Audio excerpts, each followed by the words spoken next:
असं आहे की जवळपास मी 60 एक वर्ष तरी समाजकारणात राजकारणात आहे, तेव्हापासून थोडं थोडं वाचत आलेलं आहे.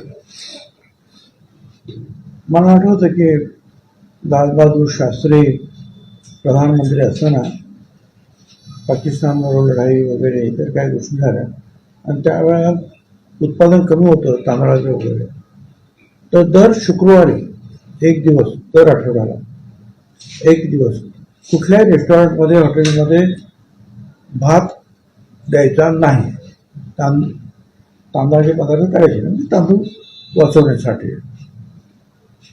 त्याच्यानंतर मला हे आठवतं की चंद्रशेखर प्रधानमंत्री असण्याच्या आसपास आपल्या देशाचं सोनं जे आहे अगदी विमानातून जे आहे लंडनला इकडे तिकडे गहाण ठेवलं होतं आणि मग नंतरच्या काळामध्ये जे आहे हळूहळू ते सोडवण्यात आलं आणि परत आपण ते आपल्या देशात आणलं.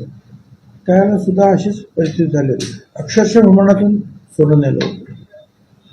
तर हे असे प्रसंग जे आहेत ते देशावर आले होते. आजचा हा प्रसंग हा अख्ख्या जगावर आलेला आहे. तो फक्त भारत देशावर आलेले प्रसंग होते ते. आजचा हा जो प्रसंग संपूर्ण जगावर आलेला आहे. आपण इतर सगळ्या देशांचा जर अभ्यास जर केला आणि माहिती जर घेतली तर यापूर्वीच कितीतरी पटीनं भाववाढ झालेली आहे. काही ठिकाणी अजिबात म्हणत सुद्धा नाही. पेट्रोलची भाववाढ, डिझेलची भाववाढ, सोयाची भाववाढ आणि हे सगळं तुम्हीच रिपोर्टिंग करत असता, मी रोज ते पाहत असतो. त्यामुळे आतापर्यंत जे आहे आपला देश बराचसा मजबूतीनं उभा आहे. याचं कारण असं आहे की प्रधानमंत्री मोदी साहेब आणि त्यांच्या सर्व सहकार्याने पूर्वी काही 27 देशाकडून डिझेल पेट्रोल येत होतं. आता जवळजवळ 45-50 देशांकडून वेगळं हळूहळू त्यांनी ते घेऊन येऊन टिकाव धरलेला आहे. तरी सुद्धा एकदम पहिल्यासारखी सर्वसामान्य परिस्थिती होणं कठीण आहे. इतरांपेक्षा आपलं चांगलं आहे असं निश्चितपणे आपल्याला म्हणता येईल. म्हणजे ती गाडी पर्णी करण्याचं काही कारणच नाही. कारण तुम्हीच सांगता की शेजारी पाकिस्तानमध्ये काय चाललंय, बांगलादेश, जपानपर्यंत अडचणी निर्माण झालेल्या आहेत त्या सगळ्या पेट्रोलियम पदार्थाच्यामुळे. त्याच्यामुळं साहजिक आहे किंवा पुढच्या हे जे काही दिवस आहेत हे हळूहळू कुठपर्यंत जाणार आहे. ही लढाई इराण आणि अमेरिका थांबणार आहे की नाही, थांबणार म्हणतात परत सुरू करतात. तर अशा परिस्थितीमध्ये डामाडोल परिस्थिती संपूर्ण जगामध्ये जे आहे एक प्रकारची जी आहे संभ्रमावस्था निर्माण झाली आहे. आणि अशा वेळेला प्रत्येक देशाने स्वतःहून थोडंसं सावरणं अतिशय गरजेचं आहे. हे खरं की जे आता फिरते ते इंदिराजी गांधींनी सुद्धा सांगितलं होतं की सोन्याच्या बाबतीमध्ये त्यांचं सुद्धा स्टेटमेंट एकेकाळी जे आहे आलेलं होतं. तर देशाची ती परिस्थिती आज जगाची परिस्थिती आहे. आणि मग अशा वेळेला जे आहे जर जे प्रधानमंत्र्यांनी जे जे सांगितलेलं आहे निश्चितपणे त्याचा विचार आपण सगळ्यांनी करून त्याप्रमाणे वागणं गरजेचं आहे असं मला वाटतं. कारण ही परिस्थिती जी आहे ही मला वाटतं आपल्या देशाने निर्माण केली. ही परिस्थिती आपण ज्या पेट्रोलियम पदार्थांमुळे ज्या देशांमध्ये राहतो आहोत तिथल्या परिस्थितीमुळे ही सगळी निर्माण झालेली गोष्ट आहे. ज्याला काही दुसरा मार्ग नाही ना.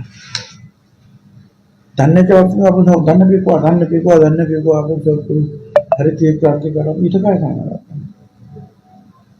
त्यामुळे एकदा की जे हे जे ज्याला काळं सोडून म्हणून म्हणायचं हे एकदा मिळेल असं झालं की त्याचे परिणाम सगळ्यांवर होतात. वाहतुकीवर परिणाम होतात, कारखान्याच्या प्रोडक्शनवर परिणाम होतात, सगळ्या याच्यावर जे आहेत. अगदी आता काही 1-1.5 महिन्यापूर्वी तर सगळे रेस्टॉरंट म्हणून झाले होते, पण आपण हळूहळू 50% ते सुरू केले. तेव्हापासूनच हे अडचणी सुरूच आहे. म्हणून त्यांनी सांगितलेल्या ज्या ज्या गोष्टी आहेत की याचा आपण त्या गोष्टीचा विचार करा आणि जपून त्या गोष्टी आपण वापरल्या पाहिजे. महाराष्ट्राच्या बाबतीत म्हणाल तर पेट्रोल जे आहेत आपल्याकडे 1,59,317 किलो लिटर आज शिल्लक आहे. डिझेल 2,98,000 किलो लिटर, LPG 35,432 आणि केरोसिन जे आहे ते सुद्धा आपल्याकडे 4,000 किलो लिटर शिल्लक आहे. सर, विरोधक असा आरोप करतात की पंतप्रधान नरेंद्र मोदी आणि त्यांच्या टीमचं विदेशी धोरण जे आहे ते चुकलं आणि त्यामुळे देशावर अशी आज परिस्थिती निर्माण झालेली आहे आणि देश संकटात सापडलेला आहे आणि मोठ्या आर्थिक संकटाची ही सुरुवात आहे असं सुद्धा विरोधकांनी आरोप. पंतप्रधान यांची जर ही चुकी असेल भारताच्या, जपानचं काय झालं, चीनचं काय झालं, बांगलादेशचं काय झालं, युरोपियन देशांचं काय झालं, इतर देशांचं काय झालं नाही.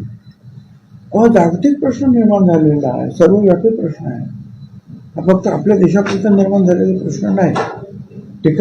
विरोधी पक्षात टीका करायला काय हरकत नाही, परंतु हेही समजून घेतलं पाहिजे की हा जागतिक प्रश्न आहे, हा केवळ आपल्या देशाचा प्रश्न नाही. सर, आता जी परिस्थिती निर्माण झालेली आहे महाराष्ट्रात किती उपलब्धता आहे हे तुम्ही सांगितलंय, पण तरी सुद्धा येत्या काळामध्ये काही अशी संकटजन्य परिस्थिती निर्माण होऊ शकते का? असं हे सगळं जे आहे होर्मुझच्या खाडीमध्ये जे काही सुरू आहे, अमेरिका आणि इराण यांचं जे भांडण सुरू आहे त्याच्यावरच या पुढच्या सगळ्या गोष्टीचं जे आहे या सगळ्या गोष्टी अवलंबून राहतील. तो जर प्रश्न सुटला तर काहीच ताबडतोब प्रश्न 15-20 दिवसामध्ये सगळीकडे जे शांतता होईल आणि ज्या आवश्यक गोष्टी सगळ्या मिळायला सुरुवात. नाना पटोलेंनी अशी टीका केली की पंतप्रधान नरेंद्र मोदी जे आहेत ते अपयशी ठरलेले आहेत मोदी, त्यामुळे त्यांनी सत्तेतनं दूर व्हावं असे नाना पटोले काय आता अपयशी ते म्हणतात अपयशी आहे, परंतु मोदी साहेब किती वेळा आले प्रधानमंत्र्यांची पदावर निवडून, त्याला अपयश कसं म्हणता येईल? 3 वेळा प्रधानमंत्री होत आहेत, त्याला अपयश कसं काय म्हणायचं? आणि इतर ठिकाणी सुद्धा त्यांना विजय मिळतात, त्यांना अपयश. ठीक आहे, पण विरोधी पक्ष नेते आहेत, त्यांना बोलण्याचा अधिकार आहे. राज्यातले विरोधक मंत्र्यांवरती टीका करतायत, असे म्हणतात की मंत्री मोठ्या प्रमाणात ताफा घेऊन फिरतात, त्यांनी ताफे ज्याच्या गाड्या कमी केल्या पाहिजे. तुमचं काय मत आहे? हळूहळू जे आहे सगळ्यांनीच या गोष्टीचा विचार करावा लागणार आहे आणि आपला ताफा जो आहे किती कमी करता येईल त्याचा विचार सगळ्यांनीच करायला पाहिजे. कारण प्रधानमंत्री मोदी साहेबांनी दिलेला जो संदेश आहे तो सगळ्यांसाठीच आहे. श्रीकांत पाटील म्हणतात हा निर्णय नाहीये, हा आव्हान आहे, त्यामुळे निर्णयाचं पाहून तर आव्हान आहे. तेच आव्हान म्हणजे तेच आहे की ना, किंवा जरा काटकसरीचं धोरण ठेवा, कारण ही लढाई किती दिवस आणखी वाढते आहे, प्रश्न कधी मिटतोय सांगता येत नाही. म्हणून जरा काटकसरीनं आता आपण वागलेलं बरं असेल. मनसे अध्यक्ष राज ठाकरे यांनी देखील म्हटलंय की पंतप्रधान नरेंद्र मोदी ज्या पद्धतीने आवाहन करतात भारताची जनता त्यांना प्रतिसाद देते, मात्र त्यांनी त्यांच्या नेत्यांना देखील थोडं सांगितलं पाहिजे आणि काय उपाययोजना असणार आहे ते सुद्धा स्पष्ट केलं असं त्यांनी म्हटलंय फेसबुकच्या पोस्टच्या माध्यमातून.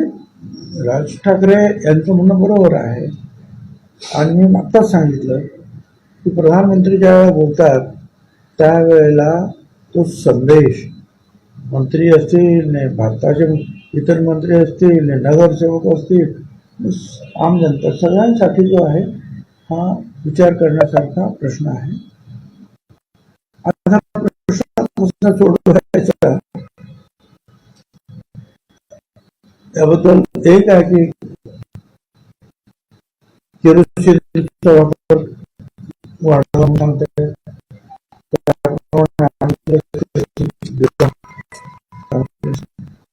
दिल्लीत सुद्धा चर्चा झाली. माणसांच्या काही परमिशन लागायच्या, शेजारच्या इमारतीची परवानगी लागायची, त्यांनी कोणाची परवानगीची गरज नाही. त्या लोकांना वाटायचं की आमचा गॅस कमी होत, असं गॅस कमी होत नाही. जसं इलेक्ट्रिसिटी जे आहे ती कमी जास्त होत असते आपोआपच. कोणी जास्त वापरलं, कोणी कमी वापरतं. त्याचा दुसऱ्याने जास्त वापर म्हणून आपलं काही कमी होतं असं तर होत नाही. तसं गॅसचे सुद्धा जे आहे आणि महानगरपालिकेने जे आहे या बाबतीमध्ये ताबडतोब परवानग्या दिल्या पाहिजे अशा पद्धतीचे निर्णय झालेले आहेत.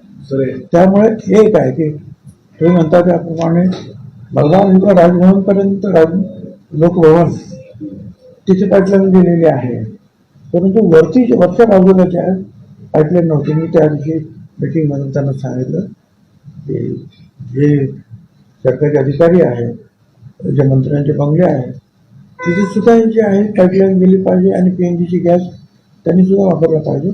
मग ते काम सुरू झालेलं आहे आता. साहेब, राष्ट्रपती पत्राचा वाद प्रत्येक चर्चेचा विषय झालेला आहे. प्रफुल्ल पटेल यांची नियुक्ती कार्याध्यक्ष राष्ट्रीय स्तरावरची आहे का नाही याच्यावर प्रत्येकदा दुसऱ्या पत्र इलेक्शन कमिशनकडे सुनील पवारांनी दिलं, त्यामध्ये उल्लेख नाही आहे. इव्हन जे पत्र समोर आले त्याच्यामध्ये तुमच्याही पहिल्या पत्रामध्ये उल्लेख होतो, तुमच्या पदाचा उल्लेख आता दुसऱ्या पत्रामध्ये दिसत नाही. काय खरं आहे नेमकं? मग ते पाहावं लागेल. आणि असं काही ज्या गोष्टी असेल ते आम्ही त्या मीडियामध्ये चर्चा करू इच्छित नाही.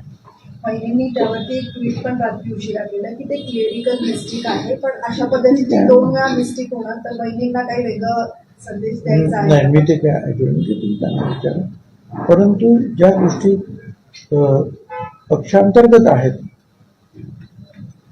त्याच्यावर मी चर्चा करणे, कमेंट करणे बरोबर नाही.